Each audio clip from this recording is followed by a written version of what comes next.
Well, good evening and welcome to the Real Life Adventures of an EMT. My name's John, the Bearded Welshman, and from time to time I'm going to tell some stories of some adventures that I had during my years in my career in EMS. Some of the stories will be sad stories, some will be funny stories, but I will protect the names of the people at all times. But I just feel it's important to share these stories. My brothers and sisters as first responders, we risk our lives every day.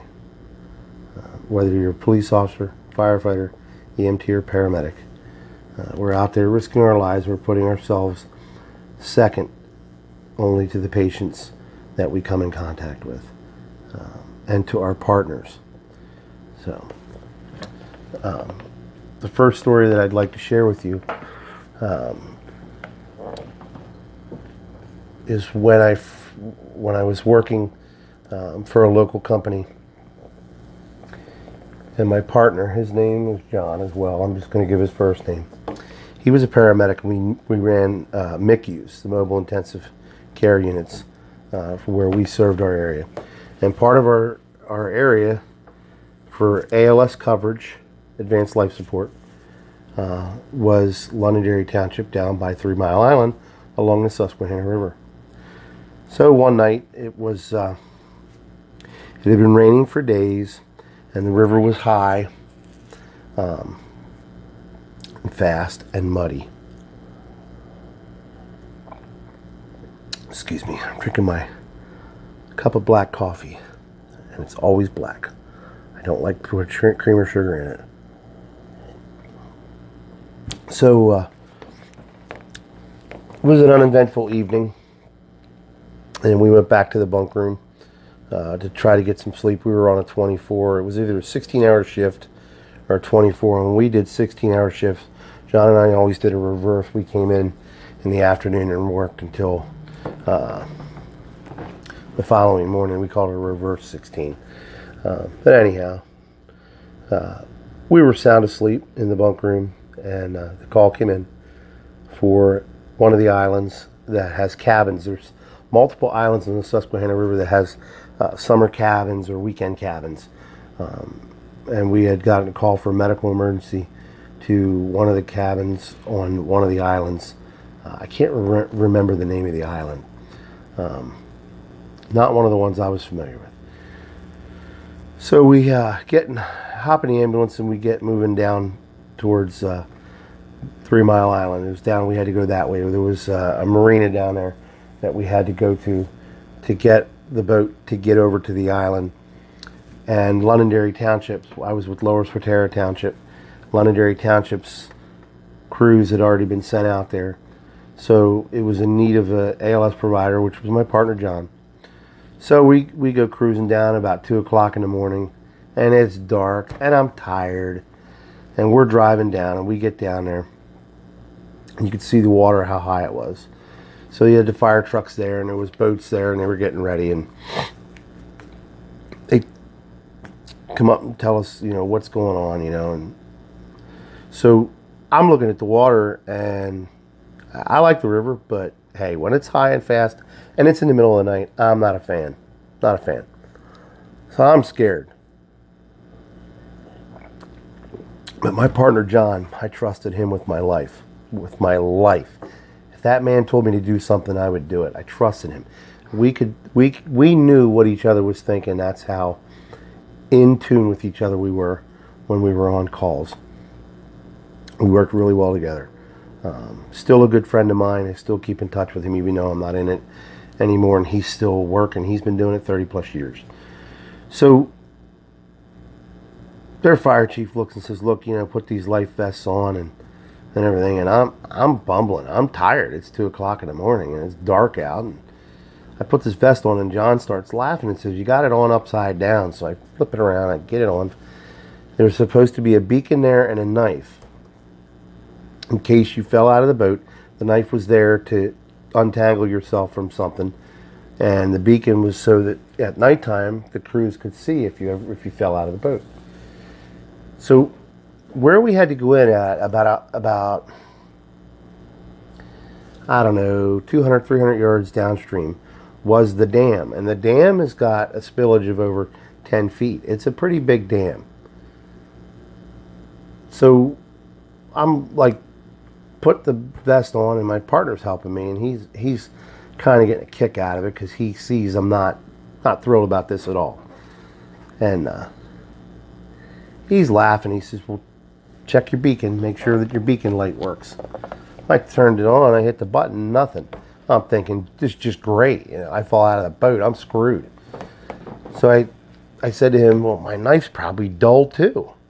And he's laughing. So we get in the boat with all of our equipment. It's a wide, flat-bottom John boat with a big motor on it. He's on one side, I'm on the other. We got the stretcher, or the scoop Stokes basket in the center with all of our equipment. So you figure there's about 500 pounds right there.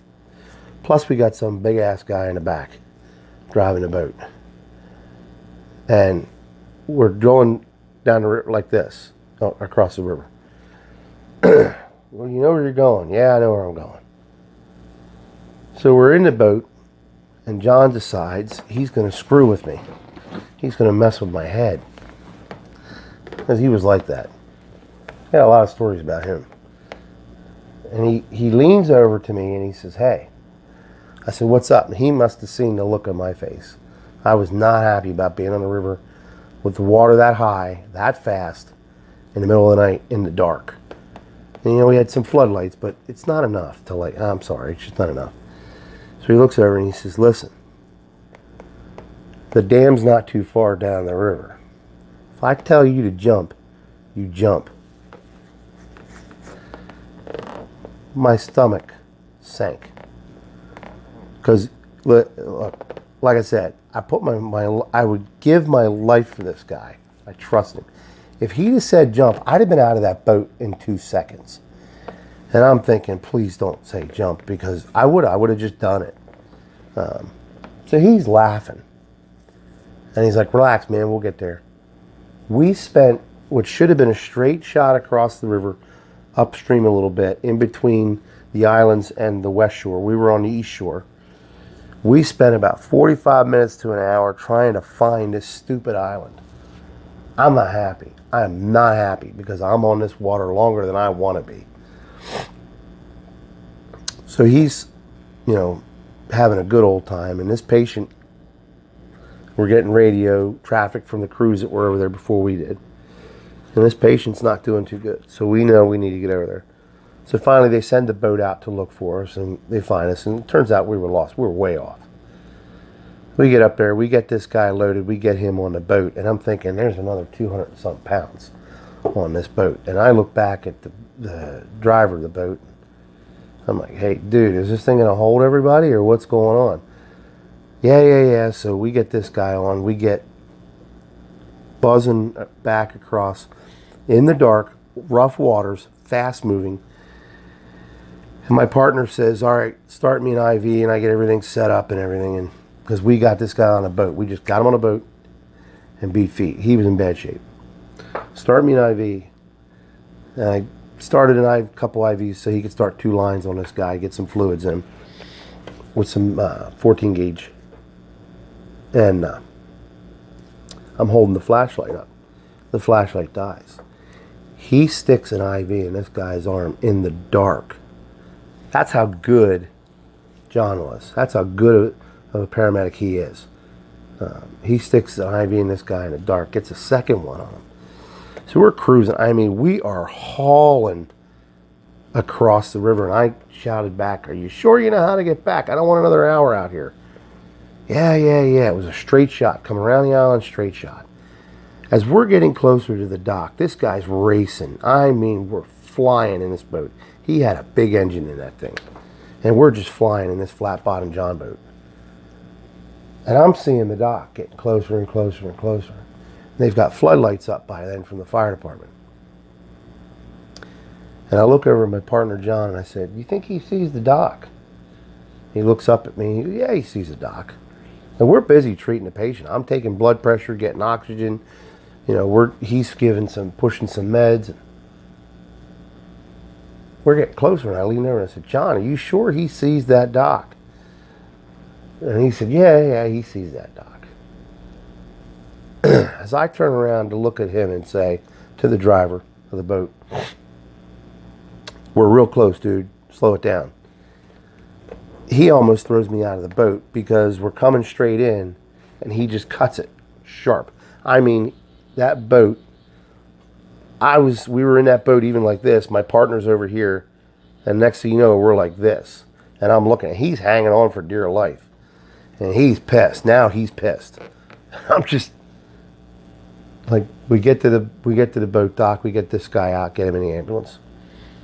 And we're assessing him again before we transport over to the med center. Guy's in bad shape. He was in, he had some sepsis or something going on. He was in pretty bad shape. So we gave him got some fluids going on and got him moving and stuff, and got him headed over to the hospital. But yeah, those are the kind of adventures, man. I'll tell you what, the adrenaline's rushing. You're scared. You're just, you got to keep somebody alive. You got to look out for your partner, and then you got to get there. You got to get there safely and get back safely. So I hope you enjoyed that story. That was one of the most memorable stories I've ever had, and funny looking back on it now. Like I said, if you're an EMT and a paramedic, or if you're an EMS or you're a first responder, and you have a partner, I've had several partners, and they were all very good. They were all people I would give my life for, and I know they would do the same for me. We enjoyed our time together. I miss it. Sometimes I miss the camaraderie. I don't miss the political BS, but I miss the camaraderie. There's a brotherhood, a sisterhood, whatever you want to call it. Once it's in your blood, it's in your blood. But I enjoyed it. I hope you enjoyed that story. I'll have some more stories down the road, but I just wanted to share that one story with you. I got some great stories from one of my female partners. I've had a female partner in my career, and my other buddy who's now a battalion chief down in Horry County, South Carolina. I mean, we've had a lot of funny stories with him. And I'll be sharing those stories as we go along. So I hope you enjoyed the real life adventures of an EMT. I hope you have a good evening. You see a first responder out there, especially those on the ambulance. I'm particular to them because I was one of them for many years. Thank them. It is a thankless job. We don't get many thank yous. We get a lot of criticism, but we don't get many thank yous. Listen, we put our lives on the line every day.